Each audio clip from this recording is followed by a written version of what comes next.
हरियाणा में जीत की हैट्रिक लगाने के बाद बीजेपी ने नई सरकार के गठन की प्रक्रिया तेज कर दी है। बीजेपी ने हरियाणा में पार्टी विधायक दल के नेता का चुनाव करने के लिए केंद्रीय गृह मंत्री अमित शाह और मध्य प्रदेश के मुख्यमंत्री मोहन यादव को हरियाणा राज्य का पर्यवेक्षक नियुक्त किया है। हरियाणा में सीएम के शपथ ग्रहण की तारीख 17 अक्टूबर तय हो गई है, लेकिन अंदर खाने की खबर है कि कई नेता सीएम पद की दावेदारी ठोक रहे हैं और शक्ति प्रदर्शन में लगे हैं। इनमें से एक नाम राव इंद्रजीत का भी है, जिन्होंने अपने घर 8 विधायकों को बुलाया था। हरियाणा के अहिरवाल बेल्ट की 11 सीटों में से बीजेपी को 10 सीटों पर जीत मिली है। विधानसभा चुनाव से पहले भी राव इंद्रजीत ने मुख्यमंत्री पद की दावेदारी ठोकी थी। चुनाव के बाद उन्होंने कहा था कि दक्षिण हरियाणा ने हमेशा बीजेपी का साथ दिया है, अब बारी बीजेपी की है, लेकिन उसकी गुंजाइश ना के बराबर है, क्योंकि बीजेपी ने पहले से ही सैनी को सीएम पद का दावेदार घोषित कर दिया था। ऐसे में चर्चा इस बात की है कि केंद्र में उनका कद बढ़ाकर पार्टी उन्हें संतुष्ट कर सकती है। राव इंद्रजीत की तरह अनिल विज भी कई बार सीएम पद के लिए दावा ठोक चुके हैं। उन्होंने अंबाला कैंट से लगातार 7वीं बार चुनाव जीता। अनिल विज पार्टी के भीतर पंजाबी चेहरा है। हरियाणा में करीब 5 से 6% पंजाबी वोटर हैं। अनिल विज जिस अंबाला जिले से आते हैं, वहां की 5 सीटों में से एक ही सीट पर बीजेपी को जीत मिली। ऐसे में अगर अनिल विज बगावती तेवर दिखाते हैं तो पार्टी को यहां मुश्किलों का सामना करना पड़ सकता है। बीजेपी सीएम पद को लेकर हमेशा चौंकाने वाला फैसला लेती है। ऐसे में एक बार फिर देखना होगा कि हरियाणा की कमान अमित शाह किसे सौंपते हैं। Bureau report, Republic Bharat. चलिए खबरों की शुरुआत करते हैं और सबसे पहले बात कर लेते हैं उत्तर प्रदेश की। देखिए, उत्तर प्रदेश में जब जब कोई त्योहार होता है या फिर कोई शोभा यात्रा निकाली जाती है तो उसमें ऐसी तस्वीरें सामने आती है कि माहौल जो है काफी तनावपूर्ण हो जाता है। और एक बार फिर ऐसा ही हुआ, और ये हुआ है बहराइच में, जहां पर मूर्ति विसर्जन का कार्यक्रम था, लेकिन इसी दौरान जमकर तोड़फोड़ की गई, धार्मिक उन्माद फैलाने की कोशिश की गई। लेकिन अब इसके बाद मुख्यमंत्री योगी आदित्यनाथ सख्त हो गए हैं और साथ ही साथ अब आरोपियों की तलाश भी तेज कर दी गई। देखिए, पुलिस इंचार्ज और एसएचओ पर जैसे ही सवाल उठे तो उनको सस्पेंड किया गया, लेकिन सवाल खड़ा होता है कि इसके पीछे कौन लोग हैं और पुलिस कैसे कार्रवाई कर रही है। उत्तर प्रदेश के मुख्यमंत्री योगी आदित्यनाथ की तरफ से क्या निर्देश दिए गए, सब कुछ आपको बताते हैं इस रिपोर्ट के जरिए।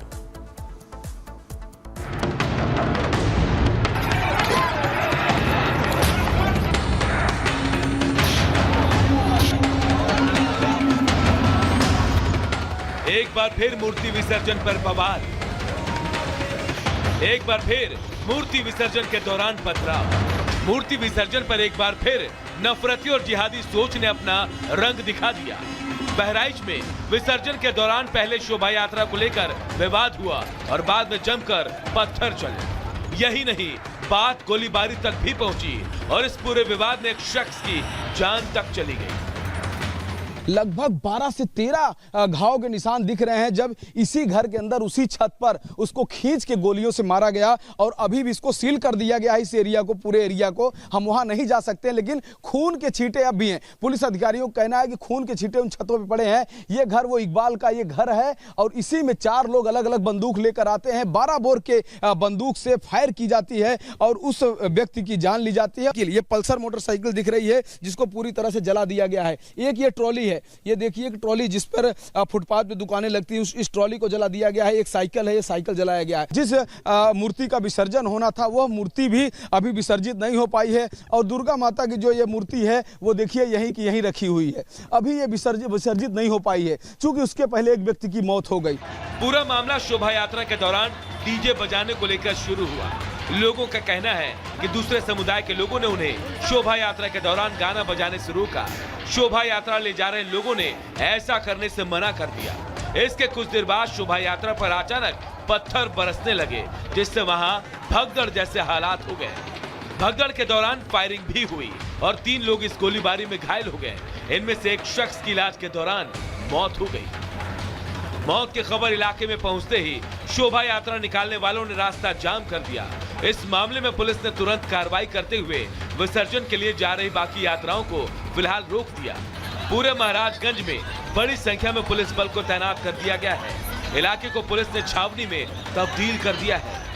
हाँ, जहाँ पे भी डिस्टर्बेंस हुआ है वहाँ पे हमारे जो भी पुलिस ने रिस्पॉन्ड किया है, सभी जगह पे पुलिस द्वारा विस्तृत वीडियो रिकॉर्डिंग कराई गई है और जो उपद्रवी हैं उनकी पहचान कराई जा रही है और विसर्जन समाप्त होने के तत्काल बाद उनकी गिरफ्तारी भी आरंभ हो जाएगी। जो महाराजगंज में घटना हुई है जिसमें एक व्यक्ति को गोली मारी गई है, उसमें 30 संदिग्ध व्यक्तियों को पुलिस द्वारा ऑलरेडी हिरासत में ले लिया गया है, उसमें मुकदमा पंजीकृत कर लिया गया है और जो मुख्य आरोपी है जो कि भाग गया है उसकी भी लोकेशन ट्रेस हो गई है, उसको गिरफ्तार करने के लिए टीम्स को डिस्पैच कर दिया गया। इस पूरे मामले में सीएम योगी आदित्यनाथ भी बेहद गंभीर दिखाई दिए।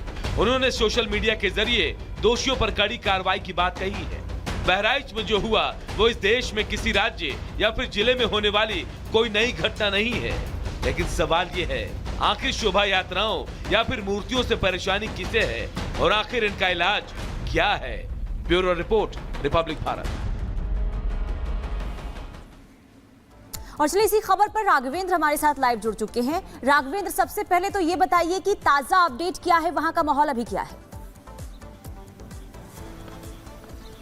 देखिए, ताज़ा अपडेट ये है कि पूरे महसी तहसील में यानी कि बहराइच से जो महसी का जो लगभग 30 से 35 किलोमीटर का जो सीतापुर ये रोड है, ये पूरी तरह से छावनी में तब्दील है। क्योंकि कल जब लखनऊ से जब हम आ रहे थे तो बहराइच से लेकर महसी तक चारों तरफ लोग सड़कों पे आ चुके थे। जो झांकियाँ थी यानी कि जो मूर्ति थी वो विसर्जित नहीं हो पाई थी, वो सड़कों पर ही रखी गई थी। तमाम तरह की जो गाड़ी, बस और ट्रक सब सड़कों पर ही थे, चक्का जाम भी था, तो बहुत सारी स्थिति खराब थी। ऐसे में पुलिस ने पूरे इस माहौल को संभाल लिया था। पुलिस चप्पे चप्पे पर लगी हुई थी और आज भी पुलिस लगी हुई है। अब चारों तरफ से, चूंकि और भी अगल बगल के जिलों से पुलिस आ चुकी है, बलरामपुर की पुलिस आ गई है, गोंडा की पुलिस आ गई है और लखनऊ से भी तमाम अधिकारी लोग यहां पर मूव कर गए हैं, इधर रात में यही स्टे किए हैं। तो जो स्थिति है, चूंकि एक व्यक्ति की बेदर्दी से मौत हुई है, 20 वर्ष का युवक था और लगभग आधे दर्जन लोग घायल हैं इस पूरे मामले में। दुर्गा माता का वो निकल रहा था, चूंकि जैसे कि होता है 9 दिन मूर्ति रहती है और 10। ठीक है राघवेंद्र, आप लगातार जानकारी दे रहे हैं, लौटेंगे आपके पास और अपडेट्स के लिए। फिलहाल आपका बहुत बहुत शुक्रिया राघवेंद्र, आप जानकारी दे रहे थे कि पुलिस इस पूरे मामले की जांच पड़ताल फिलहाल कर रही है। खबरों में आगे बढ़ते हैं, बात करेंगे मुंबई में जो हुआ उसकी, बांद्रा में जो हुआ उसकी बात करेंगे। और अभी आपको बता दें कि क्राइम ब्रांच की टीम लगातार इस पूरे मामले की जांच कर रही है। बाबा सिद्दीकी की हत्या हुई और उसके बाद हम देख रहे हैं कि अब जांच का दायरा बढ़ रहा है। उत्तर प्रदेश, हरियाणा, दिल्ली से होते हुए दायरा मध्य प्रदेश तक पहुंच चुका है। पुनीता, बिल्कुल, और देखिए जैसे जैसे जांच का दायरा आगे बढ़ रहा है, इस केस की गुत्थी जो है वो सुलझ रही है, लेकिन अभी भी पुलिस जो इस पूरे मामले की तहकीकात जो है वो कर रही है, पूरे एक्शन मोड में नजर आ रही है। क्योंकि इस पूरे वारदात में और भी ऐसे आरोपी हैं जो अभी भी पुलिस की गिरफ्त से बाहर हैं, जिन तक पहुंचने की पुलिस अभी पूरी कोशिश कर रही है। रिपोर्ट देखिए।